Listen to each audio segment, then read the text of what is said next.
Hi, welcome to my channel. My name is Angela. Please remember to like, subscribe, and share my videos. Before I get started, I want to read my disclaimers. If you are in immediate danger, please call 911. You can also reach out to the domestic hotline at 800-799-SAFE. 800-799-7233. And for mental health resources, please reach out to NAMI at 800-950-NAMI, 800-950-6264. You can also text NAMI at 741741. Again, please remember to like my videos, subscribe, and share them.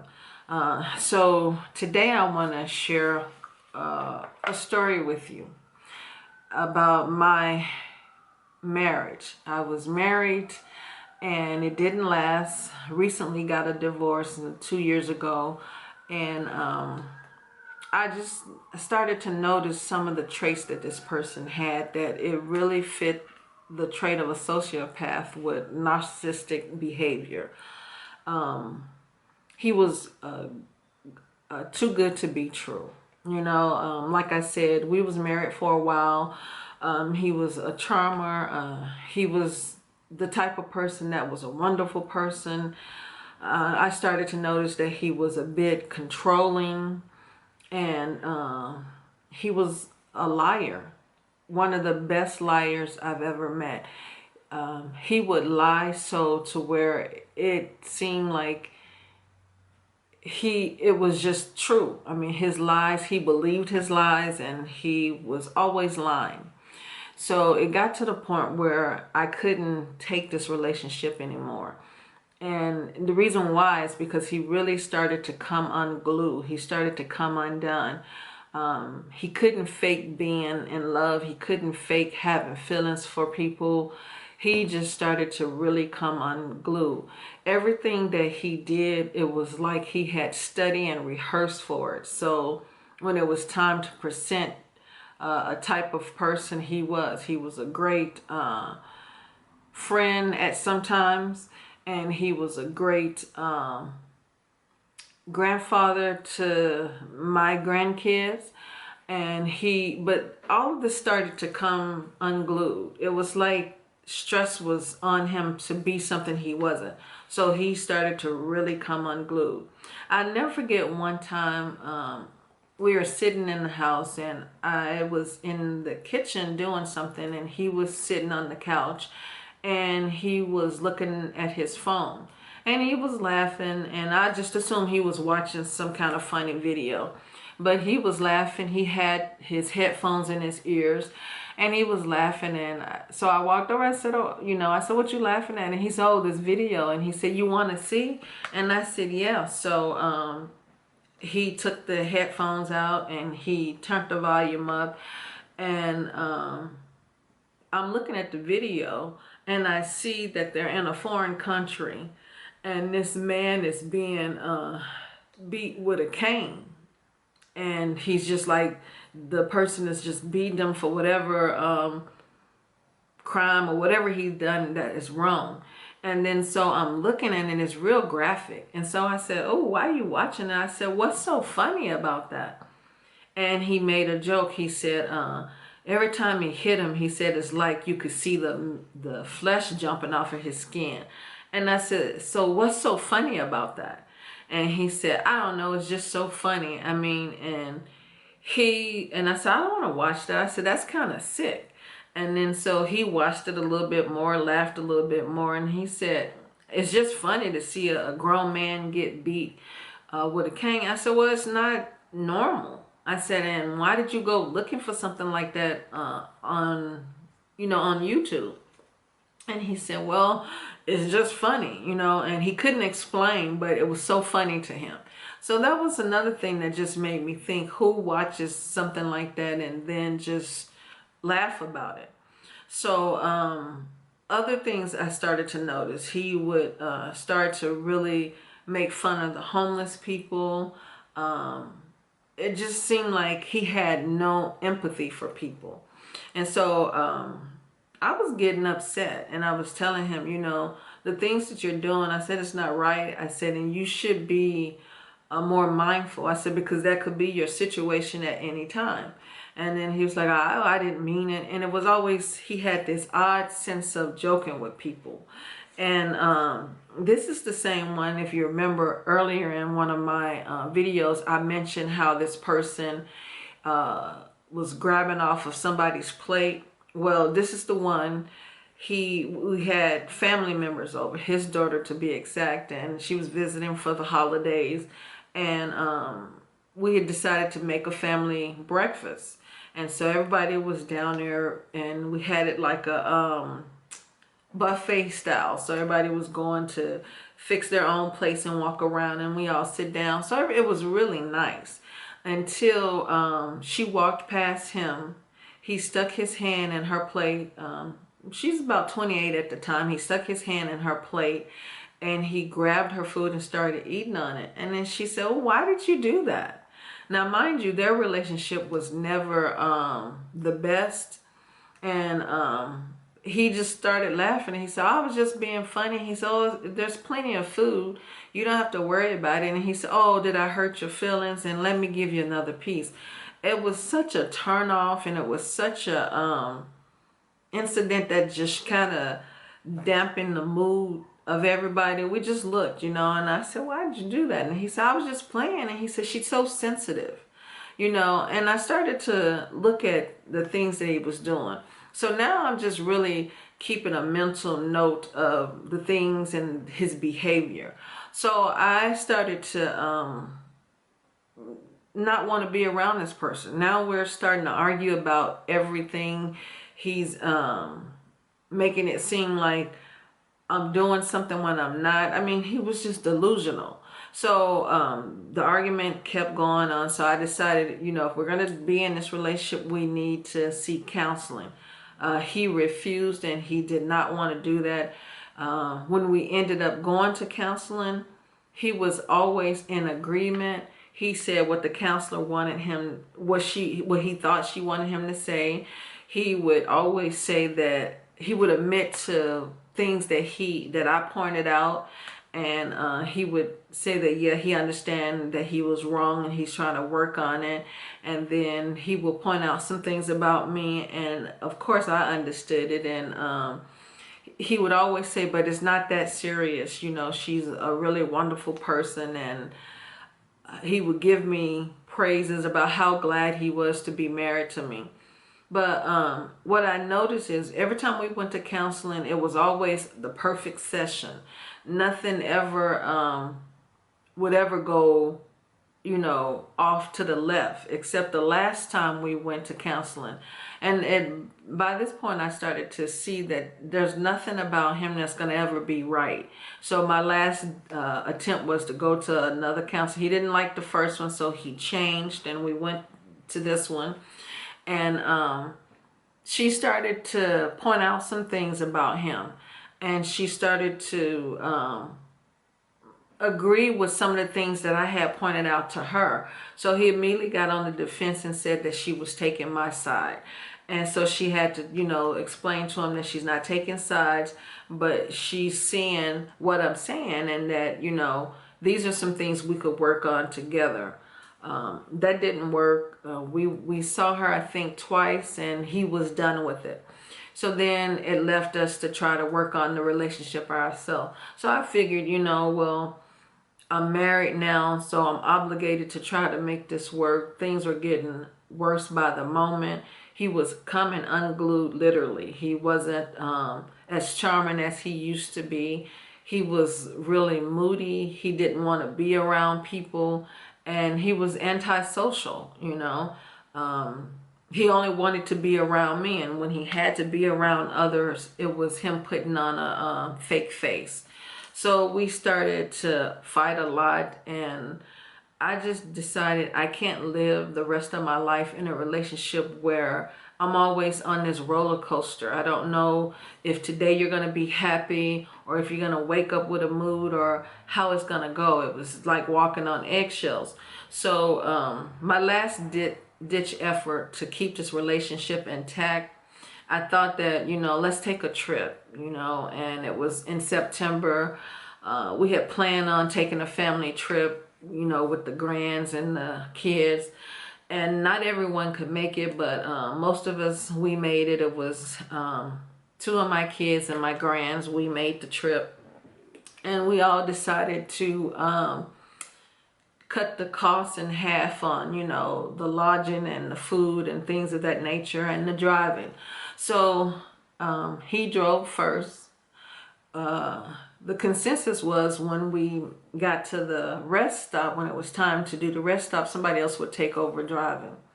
That didn't happen, so he actually ended up driving for the whole trip. And even when we went out to go to dinner or went out to go see the sights, he was always behind the wheels.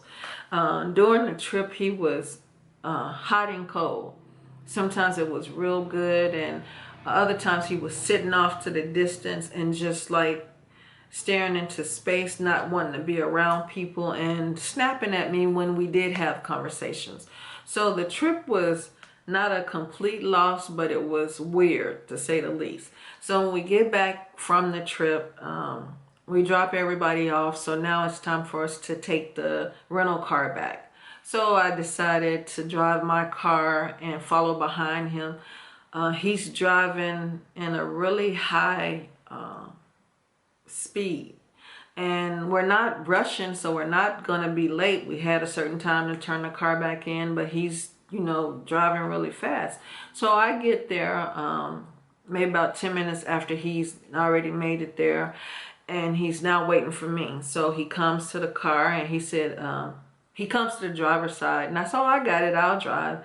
And he said, "No, just move, I'll drive." I said, "No, I got it." And I said, "You've been driving the whole trip." I said, "Just relax." So he gets in the car, and he's got an attitude. I mean, really, you could see the attitude. And so I try to ignore it because, like I said, the trip wasn't a complete bust. And I'm thinking, this is, the last attempt to make everything work. And we had a talk about being in this marriage for the long haul, and if we're going to be in it, let's try to make things work. So that was my mindset. So we're driving back. I get a call, and it's a call from my son, and he asking me to bring some food home. And so while I'm in the midst of talking, I had the phone out from my ear. It's a cell phone, and I'm just talking to him, but he could hear who I'm talking to. And my son was asking me where I was and how long was it going to be before I got back. So, I'm talking to him, and I said, "Well, I'll see you soon, and I got a few stops to make." So we hand in the call, and he says to me, "Who was that?" And I tell him who it was. I give my son's name, and he said, "Well, it didn't sound like him." And then I said, "Well, it was him." And then he said, "Well, it really didn't sound like him." And I said, "Well, what are you trying to say?" And then so he goes on, and he said, "Well, he was questioning you about when you was coming back home, and where were you at?" I said, "Yeah." I said, "Because he was asking me to buy something, to pick up some food." I said, "So he wanted to know what time I was coming back." I said, "So that was the reason for that." And he goes on this tangent about that wasn't him. And I said, "Well, I don't have to argue with you, and I don't have to lie to you." I said, "So why don't you just call back and see who it was?" The most common sense thing or logical thing to do is, if you really was in doubt, is to just call the person back to see if that's who they were last talking to. He never did. He continued to argue with me about who I was talking to. I thought it was odd, so I said, "I'm not going to fight with you." I said, "We just had a good trip." I said, "And I thought we'd talk about trying to keep our relationship intact." And he said, "Well, you've been cheating." And I'm like, "No, I haven't." So that starts. And then so by this time, I'm upset. So I make the stops that I have to make. And when I come back to the car, I had left my phone in the car. When I come back to the car, the phone is ringing again. So I answer it. This time I just hit it in his own speaker. And it's my son, and he said, he asked if my husband had called because he got a call from him. And I said, "No." And then I said, "Well, I don't know." And then he said, "No, I didn't call him." And then he said, "Well, I just seen that his name showed up on my phone." Now, the funny thing about it is he called him on his phone. And then he said, well, I didn't call you.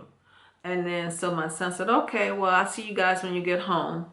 I tell him, I said, yeah, you did call him. I said, because why would he call you back? I don't know. I didn't call him. So, and I'm thinking to myself, he's got proof that you called. We both know you called. Why are you lying? But at this point, it didn't matter because the argument started back up again. He started accusing me of all kinds of stuff. So I decided, I can't live like this. And I want to end this. So I tell him, I said, I can't do this anymore and I want a divorce. And so, of course, right away, he said, okay. And he said, because I don't trust you and I know you're cheating and blah, blah, blah and all of this. So, for a week or two, we didn't talk. And when we did, it was always an argument. And I just told him, I can't live my life on eggshells with you. I said, I don't know what it takes to make you happy anymore. I said, and obviously you're not happy and you don't trust me. And then he says, no, I trust you. I know that you're not in a relationship. So I said, I don't know what you're going through. I said, counseling is not working. You don't believe in it. And so that's when this is in September. So we started the proceedings to do the divorce in October. So we're not talking because every time we talked, it ended up in an argument. So anyway, when we did talk about the divorce, he said to me, well, we don't really need a lawyer. And I agreed because we didn't have a whole lot of property that together. We just had cars. So it wasn't a big deal. So I said, okay, yeah, we don't need a divorce. And he said, I actually have this friend that can do the paperwork and do all the filing for us. And I said, well, I can do it. And he said, well, this would take the stress off. And since he said, well, since the friend is helping me, at this time I didn't know if it was a female or a male. So I said, okay, so I agreed. Come to find out that this was a person that he was seeing. She was actually a paralegal, but she was doing some undercover work. She was doing cases outside. Since we were not using a lawyer, there was no way she should have been using the letterhead that belonged to her firm. So anyway, I found out that this is a person that he was seeing. He had bad-mouthed me about this person. He started to talk about me to her. And when I found out that she was party of this, the same day I found out, he comes home and he packs everything and he leaves. And I didn't try to stop him, but he ended up leaving. So then I started to put two and two together on his behavior. He started calling, trying to find out what I'm doing, and just almost harassment. She started calling and leaving messages and text messages saying that she felt sorry for him and how I was treating him. She didn't even, I had never met this woman, didn't know anything about her. So it was like almost a tag team. So when it moved out, I went to court and got an order of abandonment placed on him because he left and there was nothing discussed. So then, of course, the judge made him pay his expenses and made him, be a party of the home even though he wasn't there.